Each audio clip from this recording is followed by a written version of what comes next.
મારું નામ જિજ્ઞેશ ગઢિયા, અમદાવાદમાં મારું રહેઠાણ છે અને ઉંમર છે 36 વર્ષ.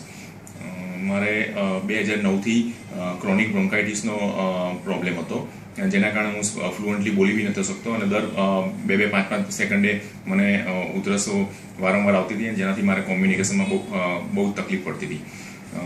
અમદાવાદના ફેમસ ડૉક્ટરો સાથે બી કન્સલ્ટ કર્યું હતું, પણ ટૂંકા ગાળા માટે મટી જાય અને પછી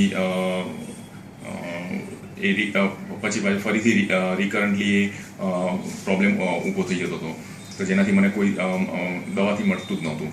જેના કારણે મને સ્ટીરોઇડ બી લીધેલી, પણ છતાં બી એ કોઈ પરમાનન્ટ એનો સોલ્યુશન મળ્યું નહોતું.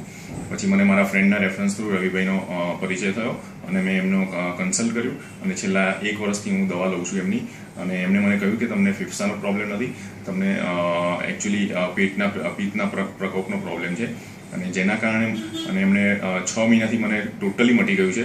અને અત્યારે બી આજની તારીખે બી મારું પેટનું જે આખું રૂટીન છે એ સારું થવા માટે એમની ટ્રીટમેન્ટ ચાલુ છે. અને આમનાથી ખરેખર મને ખૂબ જ કોઈ આડઅસર વગર મારે 100% મટી ગયું છે, અને એની કોઈ દવાથી મને આની આડઅસર પણ નથી. Thank you.